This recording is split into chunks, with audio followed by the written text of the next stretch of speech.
Dari segi perangkat lunak, tablet ini menggunakan Harmony OS yang terintegrasi dengan ekosistem Huawei. Pengguna bisa menghubungkan tablet dengan smartphone, laptop, dan perangkat Huawei lainnya untuk pengalaman multi-device yang lebih lancar. Huawei MatePad 11,5 tersedia mulai 25 Agustus 2025 dan dibanderol dengan harga Rp5,99 juta.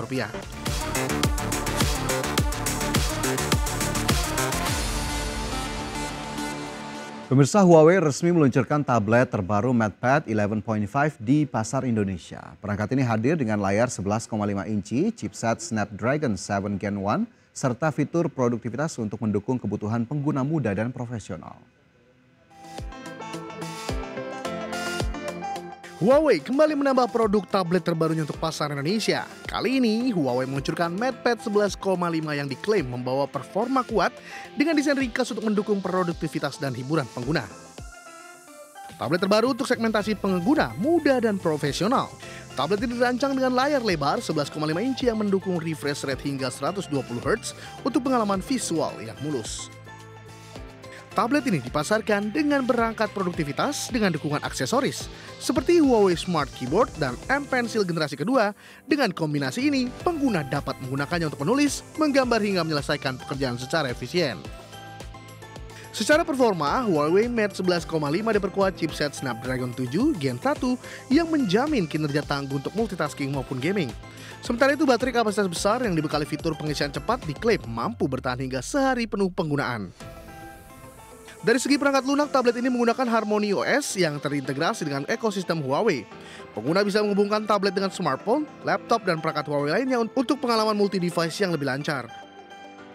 Huawei MatePad 11,5 tersedia mulai 25 Agustus 2025 dan dibanderol dengan harga Rp5,99 juta. Berbagai sumber IDX Channel. Kamar Dagang dan Industri atau Kadin Indonesia memastikan dukungannya dalam memperkuat peran UMKM dan koperasi sebagai fondasi utama ekonomi kerakyatan. Salah satunya pelibatan sektor UMKM dalam dapur program makan bergizi gratis. Melalui Rapat Koordinasi Nasional Kadin Bidang UMKM dan Koperasi 2025, Ketua Umum Kadin Indonesia Anindya Bakri menyebutkan UMKM dan koperasi adalah soko guru perekonomian nasional yang hadir sebagai mitra strategis pemerintah termasuk UMKM dan koperasi yang jumlahnya mencapai lebih dari 60 juta pelaku dan 130 ribu koperasi di seluruh Indonesia. Di sisi lain, pembangunan ekonomi kerakyatan juga menempatkan koperasi sebagai agregator dan UMKM sebagai tulang punggung rantai pasok nasional seperti program makan bergizi gratis yang mampu menggerakkan ₹0,5 triliun lebih investasi di daerah, melibatkan ribuan dapur umum, serta membuka pasar baru bagi UMKM lokal. Banyak yang tidak tahu bahwa dalam Undang-Undang Nomor 1 Tahun 87, anggota Kadin itu selain daripada swasta, BUMN, juga UMKM dan koperasi. Sehingga yang disampaikan Pak Menteri tadi 57 sampai 60 juta itu jumlah yang sangat besar, jauh lebih besar dari pengusaha besar dan juga menengah yang jumlahnya hanya 50 ribu. Nah, tadi saya menyaksikan sendiri bahwa MBG ini adalah program yang luar biasa. 30 ribu dapur atau SPPG ini, hitungan kami bisa menyerap sampai 1,5 juta lapangan kerja. Sementara itu, Menteri Usaha Mikro, Kecil, dan Menengah Maman Abdurrahman menegaskan, pemerintah juga telah mengalokasikan anggaran Rp335 triliun untuk program makan bergizi gratis, sepenuhnya berpihak pada pelaku usaha kecil. Keberadaan para pengusaha di bawah Kadin kan ini cukup signifikan untuk kita jadikan sebagai mitra pemerintah dalam rangka untuk mendorong dan meningkatkan pertumbuhan ekonomi yang ditargetkan oleh Presiden sebanyak 8%. Nah, salah satunya yang menjadi perhatian kita adalah sektor UMKM dan koperasi. Diharapkan kolaborasi Kadin dan pelaku usaha UMKM ini bisa dan mampu berkontribusi besar terhadap pencapaian target pertumbuhan ekonomi nasional sebesar 8%. Dari Jakarta, Adi Firmansyah, IDX Channel. Masih bersama kami dalam IDX First Session Closing, pemirsa PT Medco Energi Internasional Tbk atau emiten berkode saham MEDC berhasil mendapatkan perpanjangan masa produksi minyak di lapangan Bualuang, Thailand. Adapun perpanjangan ini berlaku hingga tahun 2035. PT Medco Energi Internasional Tbk atau emiten dengan kode saham MEDC secara resmi menerima perpanjangan periode produksi lapangan buah luang Blok B838 di Teluk Thailand melalui anak usaha mereka, yaitu Medco Energi Thailand atau Buah Luang Limited dan Medco Energi Thailand IMP Limited. Perpanjangan masa produksi ditetapkan hingga 23 Oktober 2035. Direktur Utama Medco Energi Roberto Lorato menyebut baik keputusan ini karena dianggap menguatkan komitmen perseroan terhadap keunggulan operasional dan pengembangan berkelanjutan di Thailand. Langkah ini membuktikan penghargaan pemerintah Thailand atas performa dan standar industri perseroan. Pengelolaan lapangan akan terus ditingkatkan melalui investasi untuk debottlenecking, walkover, penjamin keberlanjutan sumur, serta eksplorasi di area sekitar lapangan. Targetnya adalah optimalkan produksi dan maksimalkan nilai aset untuk jangka panjang. Situasi ini memantapkan posisi Medco Energi sebagai seorang pemain kunci di sektor migas regional. Memantapkan arah pengembangan jangka panjang dan strategi korporasi yang berkelanjutan. Pasaran juga memastikan bahwa layanan produksi energi akan terus beroperasi dengan standar tinggi yang transparan dan berpengaruh positif bagi pasar energi Asia Tenggara. Tim Liputan, IDX Channel.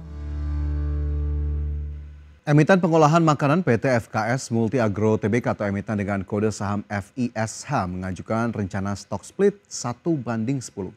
Dengan stock split ini perseroan berharap dapat memperluas partisipasi investor dan menjangkau kalangan pemegang saham retail. PT FKS Multi Agro Tbk telah mengajukan rencana pemecahan nilai nominal saham atau stock split dengan rasio 1:10.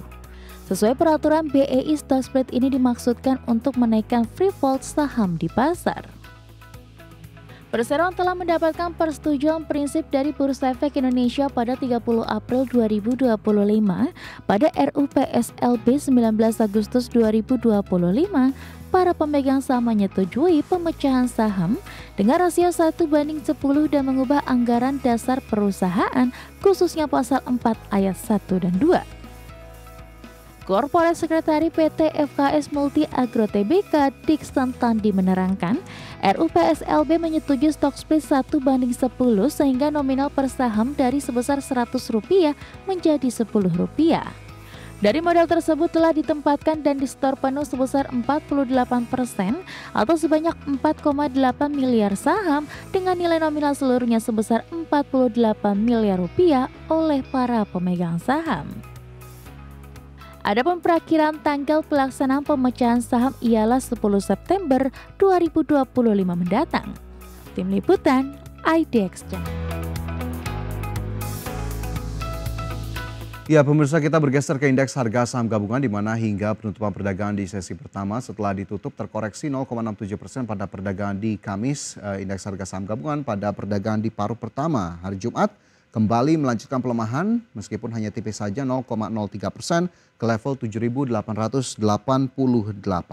Indeks harga saham gabungan terpantau sempat menguat ke level tertinggi di 7.913 meskipun tidak mampu bertahan di zona penguatan dan harus berakhir di level 7.888. 284 saham melemah, 398 saham menguat dan 274 saham lainnya bergerak stagnan. Dan jika kita lihat dalam beberapa hari terakhir ataupun pada pekan ini IHSG mayoritas didominasi pergerakan di zona merah. Dan kita cermati bagaimana kemudian sejumlah saham yang masuk dalam kategori top gainers maupun top losers pada perdagangan di sesi pertama Jumat.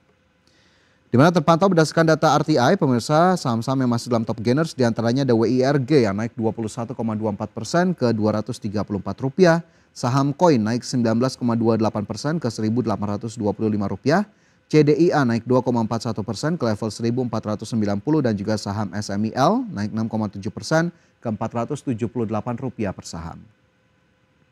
Sementara itu saham-saham yang masuk dalam kategori top losers ada DSSA turun 1,99%, masih melanjutkan pelemahan pada perdagangan kemarin. Kija turun 1,77% ke 222, Akset turun 3,07% ke Rp158 per saham dan juga ada MBSS melemah 8,16% ke 1.635.